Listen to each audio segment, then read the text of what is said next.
Okay, so up to now we've covered our first canonical security investment model, the Gordon and Loeb model. Today we're going to talk about two additional models which also consider security investment, but they simplify some of the assumptions and design compared to the Gordon-Loeb model. If nothing else, it's good to just see multiple models to get a sense that there are choices to be made and reasonable people make different decisions in how they design their models.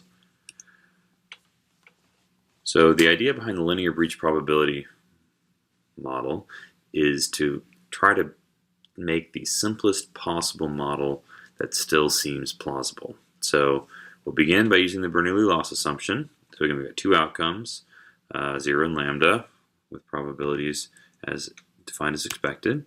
We're going to assume the security investment is effective, and that C is equal to lambda S, and that furthermore, if we assume we have a unit loss of 1, meaning we normalize whatever our losses are to the range of 0 and 1, we can say that C is equal to S. We can further simplify by creating a breach probability function that is a lot simpler than the exponential based ones we saw previously. It's just a simple linear combination where we're multiplying v times 1 minus s, okay, for s between 0 and 1. Okay, so this is a simple product between our two parameters, v and its arithmetic inverse of s. So it doesn't get much simpler than that. What does it look like when we plot the values? Well, it's a simpler function. So it turns out that the function when plotted looks a lot simpler. It's just a straight line. So the solid line here is for v is equal to 1, inherent vulnerability level of 1. And then, if you change it to 1/2 or 1/4, then the slope shifts downward. But both values range, they start off at their starting value but end up at the final value at 1.0. Yeah, it's very simple. What are we giving up in this case? Well, if you look at this, we're giving up a couple of things. One is that our function is no longer it's no longer concave. It's just a straight line, which will have some implications we'll discuss in a moment. We can make it even simpler by just considering the possible action spaces to two possibilities, secure and insecure. So rather than considering a range of possible values, we could just consider s equals 1 or s equals 0, in which case we end up with a table of what the various states and outcomes. So if in an insecure state, that means your security level of s is going to be 0, probability of loss is v, and your expected loss is lambda v. Whereas if you are secure, you invest at the full security investment, which means that your S is equal to 1, and you eliminate the probability of loss and your expected loss. So in not all cases would we want to reduce it to this binary choice of actions, but it's good to know that we have the option. So what are some of these trade-offs when using a linear breach probability function and the more complex one in the Gordon-Loeb models?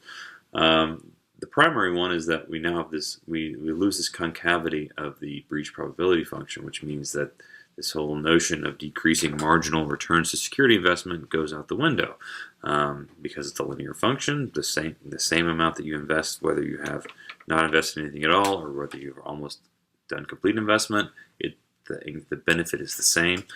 So that is a limitation. If the decreasing marginal returns to investment is something you want to bake into your model, then this isn't the model for you. If you want to include these decreasing marginal returns into your model, so the question is, how can we add the least amount of added complexity to our modeling to make that possible? Well, we need to come up with a breach probability function that is convex. So we have the more complicated Gordon-Loeb breach probability function that's got alphas and betas everywhere, but we can instead come up with a simplified one that is just a simple exponential function where it's v times this constant beta raised to the power minus s. Okay, so beta's got to be a positive constant greater than 1, and we're following some of the same guidelines as Gordon Loeb, saying that if you're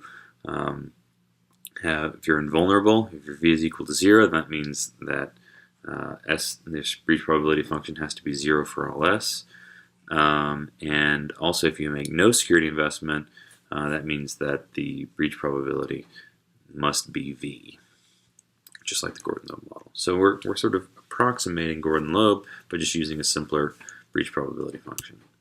And what does that function look like? Well, it's nicely convex. This is for beta equals 2, for the different values of v being 1, 1/2, and 1/4. But say a larger value of beta, say beta equals 8, then the convexity is more extreme, and you get closer to 0 more quickly.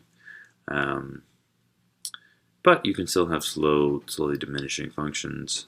If you were to have a smaller number of beta as you sort of approach the value of beta equal to 1, then the decrease is slow. Now, those are our two simplified breach probability functions, and now let's instead return to this notion of deriving the optimal security investment level. So again, we have our expected benefit of security, which is going to look sort of like that. We have our security investment level, and our expected net benefit, is going to meet at the point where you have the expected benefits derivative is equal to 1, is exactly where the expected net benefits derivative is going to be equal to 0. So it's sort of the local maximum for expected net benefit corresponds to the case in which the derivative of the expected benefit equals to 1. So, and we can write this down in an equation like so. We say that the derivative of expected benefit is being equal to 1 is equivalent to looking at the derivative of expected net benefit being equal to 0. So why is this the case? As a part, in addition to the visual argument I just showed you, well, you can do it analytically. Well, you can just substitute that expected net benefit of security is the same as expected benefit of security at the optimal level minus the optimal level. So you take that derivative, set it to 0, work it all through, and you end up with that the derivative of expected benefit of security is equal to 1. Armed with this, we can compute the optimal security investment level S star using the fact that the derivative of expected net benefit with respect to S needs to be equal to 0.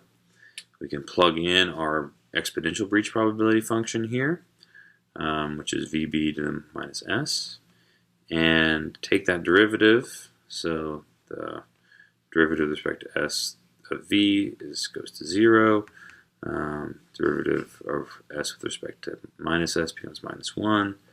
Now when you take the derivative of an exponential function, you start to get these logarithms, which if you work it all out, remembering your calculus, you'll end up with a solution where S is equal to log of V log beta over log beta. If you'd like to learn more, review how this derivation works, bring it up in class and we can talk about it. So one additional caveat we need to discuss for this model, for this exponential model, is that some values of beta are going to be negative whenever you optimize this investment condition. So whenever S star is going to be negative, in the case where that beta lies between 1 and e to the 1 over v. Okay, so because of that, we have to set our optimal investment level as either the larger of this derivative value or 0, because you can't make a negative security investment. And so what we say is that if your beta lies in this range here, that means that the organization is indefensible, that the optimal level of security investment is 0, just don't even try to defend. That's because the security investment is so inefficient that the relative cost of doing so is just not worth it. So we need to have our security investment mechanism become more productive in order to further justify investment. We can visualize this like so. Where on the x-axis we're plotting the beta, the security productivity. So as you're increasing your security productivity, your beta gets bigger. Going further down the right here, and then This is plotting the optimal security level S star in terms of the loss, right? So we have loss over 2, loss over 4. This is what it looks like if we plot it for the exponential function with v equal 1. Note that the maximum value of this is actually lambda over e, so that's precisely the 37% Gordon-Loeb rule of thumb. But we also note that there's an indefensible range where for v equals 1, between this is again between 1 and the starting value here, and we compare this to other values. Say starting value of v equals 1/2.